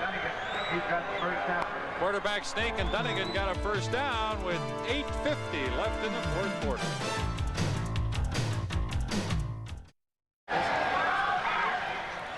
The clock is down to 8 minutes and 20 seconds left in the fourth quarter. The CFL All-Stars leading the Eskimos by 9 points, and the All-Stars with the ball. 1st and 10 at the Eskimo 54-yard line. And you saw there how hard it's raining now. Dunnigan slips as he drops the pass, can't find anybody, and slips again and is down for a loss of about 3 or 4 yards. Well, I think if I said Dirty 30, most CFL fans would know who I'm talking about. Jim Young, former BC Lion, great 13 seasons with the Lions. Did you like that nickname or not? I manufactured that nickname. It was a marketing tool. Yeah, we went after it, and I think it sold some tickets. It sure made a lot of friends and enemies. Jim, what are you doing these days? I'm managing a hotel, the Sandman Inn, right by BC Place in Vancouver. It's keeping me busy, I'll tell you. It's summer traffic already there. Jim, you know, I remember a lot of things about your great career being a younger football player and growing up and had aspirations to play in the CFL, but one of the strangest things, you didn't wear socks for the longest time in your shoes. Well, Neil, about the last 10 years of my career, I didn't, and it was just a straight, simple thing. I was getting blister problems that were driving me nuts. I knew from playing hockey players never get blisters. I took the socks off, eliminated the problem, and I never put them back on when I was playing. But they made you cover up your ankles anyway. Oh, yeah, they made me put the white tape up to conform with league rules. That's great. Jim, what's the feeling in Vancouver about the trade for Matt Dunnigan? Boy, oh boy, I've never seen so much excitement since Murph Fernandez left in Vancouver about football in general. It's been a shot in the arm when it was desperately needed in Vancouver. It certainly didn't hurt having Dunnigan going into BC Place Stadium many times and having just great games as an Eskimo. Well, certainly, and especially the playoff game last year was one of those things that BC won the Western Conference. If most people forget that, but Edmonton went in and won the playoff game and got in the Grey Cup. You scored 4 touchdowns in All-Star games. You hold the CFL record. All-Star games are fun for the All-Stars, aren't they? Oh, they're fun, but they're serious. The players get very serious about winning, and we always did. And you can see tonight, they're playing, for only practicing a week, they're playing very good football. Until the rain came, it was outstanding. Now there's been a few fumbles and things. Also gave you an opportunity really to appreciate the talent around the league that normally you would play against. Now you've got them beside you. Yeah, and you make friends that last for life. I was just with Bill Simons. We had 3 All-Star games together and just became friends for life. Jim, the Lions season opener is against the Winnipeg Blue Bombers on July 12th. Roy DeWalt coming back in. That's going to be an exciting night. They're officially retiring your jersey number. Now, I was at Empire Stadium, or was it BC Place a few years ago when they had a night for you? You're having a second one. How did you work that out? I got very lucky with that one. They never did officially retire my jersey. They gave me a great night, but didn't retire the jersey, and now they're doing me the honor of retiring it. And I'm very happy. Jim, we appreciate you joining us. Thanks very much. Great, thank you. And we look forward to that big night for you on July the 12th when the Blue Bombers play at BC, and we'll have it on the Canadian Football Network. Henry Gizmo Williams fumbling this kick, and the All-Stars recover at the Edmonton 5-yard line. And with a 13-4 lead and 5 minutes 10 seconds left in the game, the All-Stars can pretty well put it away right here.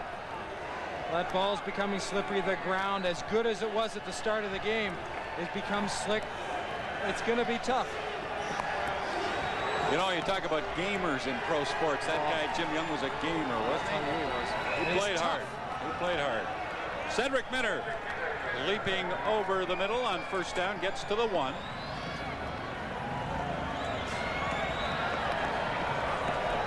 And it is really, really raining at Commonwealth Stadium. This started late in the third quarter. Well, I don't think the players mind so much. Earlier on in the week in Edmonton, the weathermen were forecasting 26, 27 degrees for the game tonight, and that would have been tough for the players. And on 2nd and goal, they don't get in. Mark Norman, one of the defensive backs for the Eskimos, celebrates stopping the All-Star team short. It's a bit of a gamble for a safety to come up as it is a linebacker. You see Roger Aldag pulling around, trying to get a piece of the outside linebacker ruck. Great timing by Norman coming over top. Hector Potier was telling me yesterday that he feels the Eskimos have had a more focused training camp this year than they have in the last few years. 3rd and goal for the All-Star team. Dunnigan will throw in the end zone, and it's no good. DiPietro got a hand on it, looked like he might catch it, but couldn't bring it down. We have 3 minutes and 41 seconds left in the fourth quarter. 3 minutes, 35 seconds left. And the Edmonton Eskimos take over at their 1-yard line. After stopping the All-Stars, Tracy Ham with a football, and he fumbles, but they rule him down in the end zone. And it's a safety touch for the All-Stars, and that'll increase their lead to 15-4. As James Curry does a little celebrating with an unwilling Eskimo.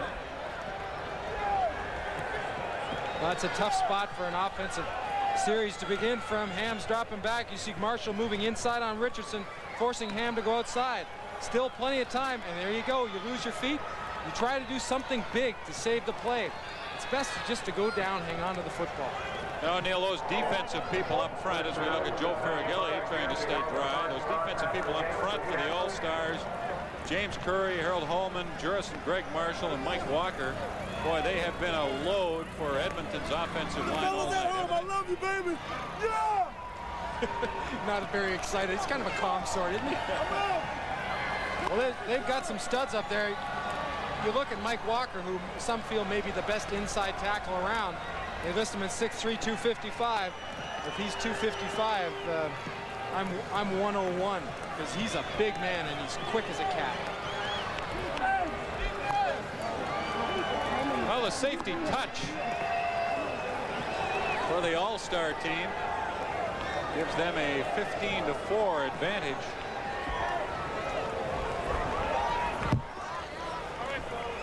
With 3 minutes, 12 seconds left in the game. And the rain just pummeling Commonwealth Stadium.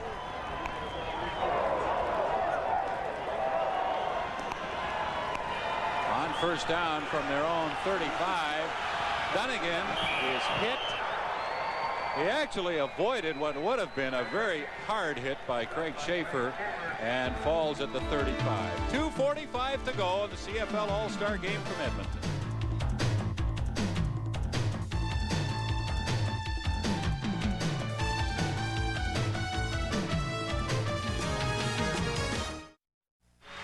On Sports.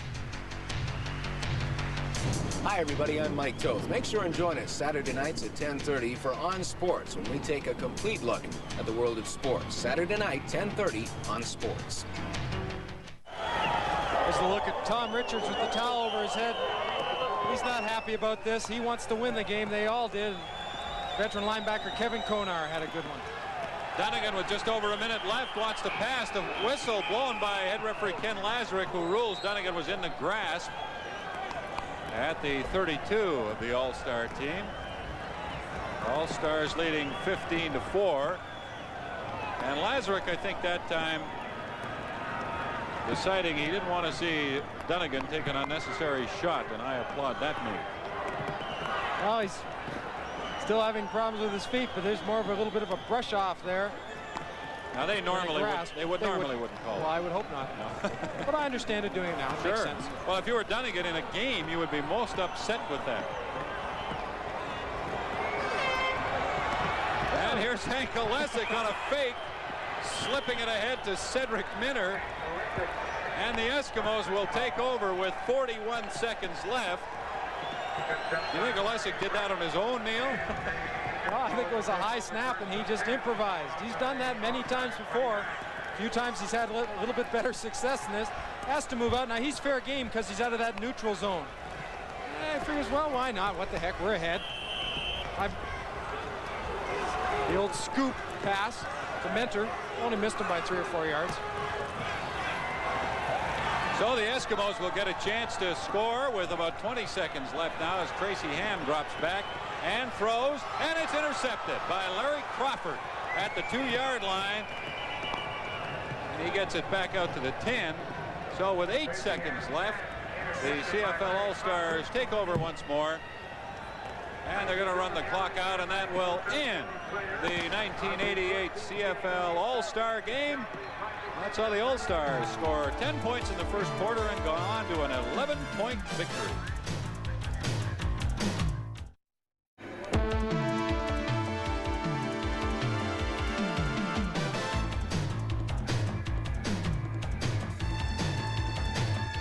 Well, the first CFL All-Star Game since 1983 is in the books, and the All-Stars were very impressive in beating the Edmonton Eskimos by a score of 15-4.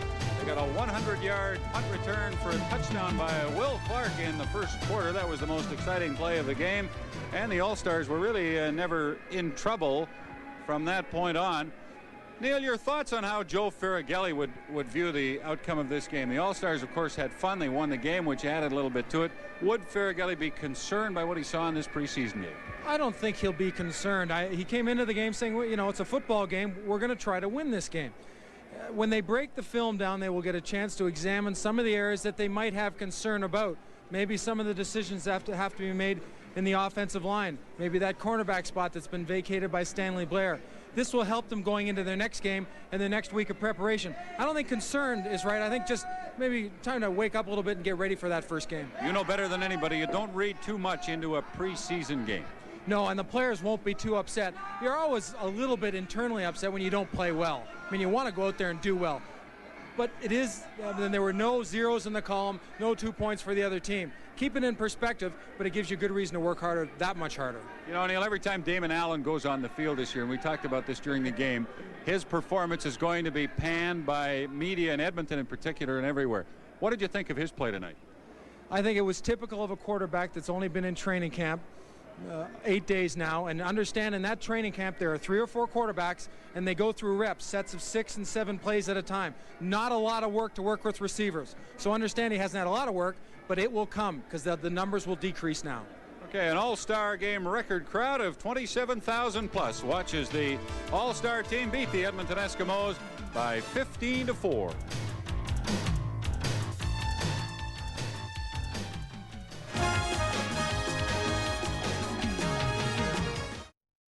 Well, I guess if tonight's All-Star Game here in Edmonton proved one thing, it's that you can take a collection of players, throw them together for 3 days, and get a pretty good performance out of them as long as they are All-Stars. And the All-Star team looked very good tonight. Now they're all back to training camp with their respective teams to get ready for the regular season, which starts on the CFN July 12th in Winnipeg at BC. Bob Irving for Neil Lumsden saying good night from Commonwealth Stadium.